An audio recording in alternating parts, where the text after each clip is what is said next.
Hey everyone, welcome back to another LEGO video. Today we're going to be modding the Ice Dragon from the Castle of the Forsaken Emperor set. I wanted to do this because, well, the dragon in that set, it's kind of missing something. I don't know, that's maybe just me, but I didn't really like the dragon in that set all that much. Now, one of the first things I really wanted to improve was obviously the head, as I thought there was just kind of something missing there. The head just doesn't really look right in my opinion, so I thought I would improve that. Along with that, I also wanted to make sure that it could actually stand up because it only gets hind legs in the actual set, which I realize is what it's going off of for the design, and obviously in the show it looks like that, but it just doesn't stand up properly. Like every time I tried to do it, it would fall over. So I improved that by adding some front legs. And lastly, there's also a way to kind of directly put the Ice Emperor actually on the dragon with his throne from the set, rather than just kind of like throwing him on top of the dragon. So that makes a little bit more sense there. But yeah, that's kind of an overview of what I'm doing. This whole video is basically a showcase. If you do actually want to build it, though, I do actually have instructions, so you can go check those out in the description if you actually want to build this yourself. And also, if you have any further questions on this entire custom thing, or any questions about the instructions, feel free to leave them in the comments below, because I will do my best to answer them there. And as always, if you guys do enjoy this video, make sure to subscribe, support my channel, and like the video if you guys do enjoy it. And with that, let's get right into the showcase of this dragon. So I've actually done quite a bit to actually redesign the head. You can see there are quite a few differences between this version of the head and the actual one. One of the most noticeable differences actually is that I got rid of one of the neck segments. In the actual set there are 2 neck segments plus the head obviously. In this there's just 1 neck segment. And since there's less segments, that means there's less weight, which essentially means that you can pose it in more positions and it'll hold the positions better. And that's just useful obviously, and you really want that in any LEGO model, to be honest. But yeah, that's one of the primary reasons I did that. Moving up to the actual head, you can see that I've actually done quite a bit to kind of redesign the overall shaping of it. You can see I've used these sort of flag pieces on the sides to give a bit more sort of shaping to the sides of the head, which lead into these like barb pieces to cover up the eyes, which is sort of carried over from the original design. So you sort of get hints from the original design in this head design, so it doesn't look like a completely different dragon.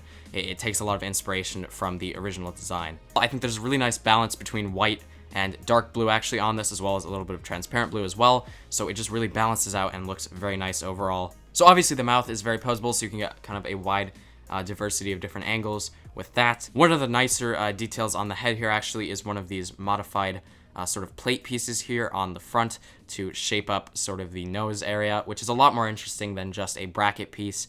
So I definitely like how that's been improved here in this modified version. So moving back, the body of the dragon obviously has a really nice sort of slope to it, so it's carried over a bit from the original design, but I wanted to add a bit more to it just to kind of bulk it up a bit and give it a bit more shaping actually.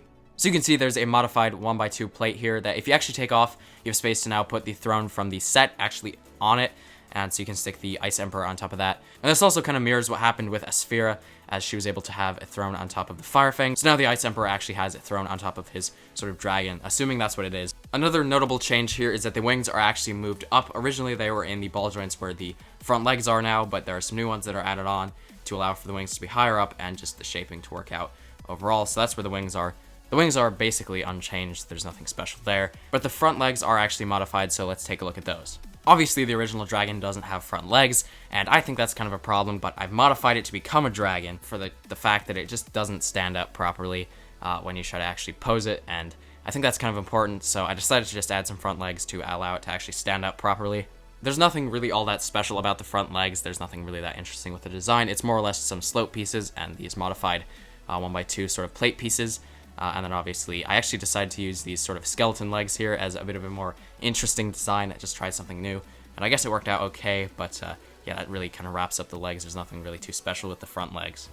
And that more or less really wraps up some of the key changes that there are with this actual modded dragon.